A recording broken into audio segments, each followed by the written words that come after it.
अस्सलाम वालेकुम बच्चों, उम्मीद है आप लोग सब खैरियत से होंगे। आज हम लोग पाकिस्तान स्टडीज़ का क्लास 9 का फेल पंजाब बोर्ड का लेक्चर नंबर 38 करने वाले हैं, यानी कि लेक्चर नंबर 38। और जो हमारा टॉपिक यानी कि उन्वान होगा वो इलेक्शन होगा 1965 का, जो इंतखाबात हुए थे 1965 के, हम उनको आज डिस्कस करेंगे। लेकिन इस टॉपिक को डिस्कस करने से पहले हम लोग ये चेक करेंगे कि हमने अपने लास्ट लेक्चर में क्या पढ़ा था। हमने लास्ट लेक्चर में जो डिस्कशन की थी वो 1962 के आइन के अहम खदोखाल को जो हमने बयान किया था, यानी कि नुमाया खसूसियात, जो 7 फीचर्स थी कॉन्स्टिट्यूशन ऑफ पाकिस्तान 1962 की, हमने उसको डिस्कस किया था। अगर आपको वो लेक्चर अगर नहीं देखा है तो उस लेक्चर को देखने के बाद अगर आपको कोई चीज़ समझ में ना आए तो हमारे साथ ज़रूर शेयर करें। आज के टॉपिक के हिसाब से अगर देखा जाए तो इलेक्शन, जब मैंने आपको एक लास्ट लेक्चर में जो थोड़ा बहुत हमने डिस्कस भी किया था कि जो इलेक्शन हुए थे 1965 के, उससे पहले हमारे पास जो सबसे अहम टॉपिक जो आता है वो यही टॉपिक आता है।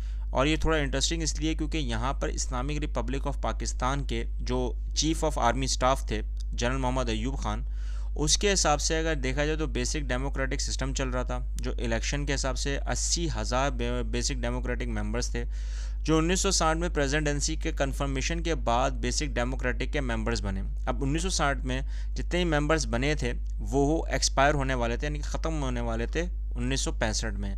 तो वो इलेक्शन करवाने थे क्योंकि 5 साल का टेन्योर होता है। तो 1964 में नवंबर में, यानी कि नवंबर के महीने में, ये कॉन्स्टिट्यूशन का एक अहम इलेक्टोरियल कॉलेज बना। और उसके हिसाब से अगर देखा जाए तो इलेक्शन ऑफ प्रेसिडेंट जो उस पर मुंतखब होने थे नेशनल असम्बली के और प्रोविजन असम्बली के, उसके हिसाब से ये सारे मेंबर्स वोट कास्ट करने वाले थे। अब वोट कास्ट करने के दौरान ही एक चीज़ सबसे अहम आती है यहाँ पर कि उसी दौरान एक पार्टी बनी जिसको हम बोलते हैं कंबाइंड अपोजिशन पार्टी। और वो 1965 में इलेक्शन जो खड़े हो रहे थे तो उसमें सबसे अहम किरदार जो आ रहा था वो आ रहा था फातिमा जिन्ना का, जो कायदे आज़म की बहन थी। अब इसी में अगर देखा जाए, जिनको मादर मिलत भी कहा जाता है और मदर ऑफ नेशन भी कहा जाता है। अच्छा, तो Ayub Khan as a presidential candidate खड़े हुए, लेकिन हैरानी की बात यहाँ पे ये थी कि वो जो 80,000 मेंबर्स थे वही चूज़ करने थे, उन्हीं ने ही चूज़ करना था किसको, प्रेसिडेंट को। अब इलेक्टोरियल कॉलेज में अगर देखा जाए तो भारी अक्सरियत में ही प्रेसिडेंट कौन चूज़ हुए, अगेन अब जनरल मोहम्मद अयूब खान। और जब जनरल मोहम्मद अयूब खान हुए तो ये इनडायरेक्ट इलेक्शन मेथड चल रहा था। अब इनडायरेक्ट का मतलब ये है कि यहाँ पर जो बेसिक डेमोक्रेटिक मेंबर्स को चूज़ कर रहा है वही चूज़ कर रहा है कौन, प्रेसिडेंट। अब यहाँ पे मैनिपुलेशन और रिगिंग का कॉन्सेप्ट आ चुका था, यानी कि कहीं ना कहीं धांधली का कॉन्सेप्ट ये था कि कॉन्स्टिट्यूशन बनाते वक्त ये सारी चीज़ें तय हो चुकी थी कि कहीं ना कहीं सदर जो दोबारा बनेंगे वो कौन बनेंगे, जनरल मोहम्मद अयूब खान। अब 1965 के इलेक्शन में ये सारी की सारी ख्वाहिशात लोगों की नहीं थी। लोग ये चाह रहे थे कि कहीं ना कहीं प्रेसिडेंशियल कैंडिडेट्स को किसी तरह हटाएं और फातिमा जिन्ना को as a basic democratic member बनाकर वापस से ले आएं। लेकिन जिस बंदे ने पहले ही वो बंदे चूज़ किए हुए हों, जो पहले ही सीट पे आके बैठे हुए हैं, तो वो क्या कहेंगे, वो यही सोचेंगे कि नहीं भाई, हम तो उसी बंदे को लेकर आएंगे जिसने हमें चूज़ किया, वरना तो हमारी सीट खतरे में आ जाएगी। तो ये वो रीज़न थे कि जिसकी वजह से वहाँ पर जो पार्टी थी, जो कंबाइन अपोजिशन पार्टी जो बनी थी, उसी ने इसके ऊपर बहुत ज़्यादा तनकीद करना शुरू कर दी। अब इसके असरात क्या होंगे, देखो बेटा, एक सिंपल सी बात यहाँ पर ये आती है कि 1965 के इंतखाबात के जो असरात हैं वो यही थे कि कहीं ना कहीं तनकीद का निशाना बनाया गया बेसिक डेमोक्रेटिक सिस्टम को, और वो इंट्रोड्यूस करवाया था किसने, अयूब खान ने। अब यहाँ पर खुलेआम लोग ये कह रहे हैं कि जो इलेक्शन है वो धांधली की नज़र हो चुके हैं। अब धांधली की नज़र अगर हो गए हैं तो वो पहले कॉन्स्टिट्यूशन जब बना तो 5 साल चलता रहा, तो उस वक्त किसी को ख्याल नहीं आया। जब ये इलेक्शन शुरू हुए तो वहाँ पर कहीं ना कहीं ये लगना शुरू हो गया लोगों को कि जमहूरियत ख़तरे में आ गई है। अब जब जमहूरियत ख़तरे में आ गई है तो इस सिस्टम को, यानी कि इस निज़ाम को सब ने रिजेक्ट कर दिया। अब रिजेक्ट करने के बाद यहाँ पर जो डिक्लाइन आना था वो अयूब खान का जैसे ही आना शुरू हुआ, देखो जैसे ही आना शुरू हुआ बेटा, तो यहाँ पर अब कैसे किस तरह ये पता नहीं, अल्लाह ही बेहतर जानते हैं कि उसी वक्त 1965 की जंग शुरू हो गई। अब ये 1965 की जंग शुरू होने का मकसद ही यही था कि कहीं ना कहीं ये एक ऐसी तय बातें लग रही थी कि कहीं ना कहीं इलेक्शन होंगे और फिर कहीं ना कहीं आर्मी आके बैठ जाएगी।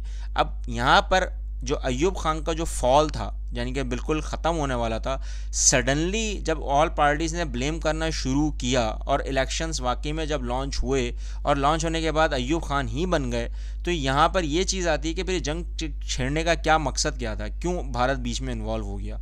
तो ये एक ऐसी बातें थी क्योंकि अगर देखा जाए तो प्रेसिडेंट जनरल मोहम्मद अयूब खान ने इंडस वाटर ट्रीटी साइन की थी as a chief martial administrator, कब, सितंबर 1960 में।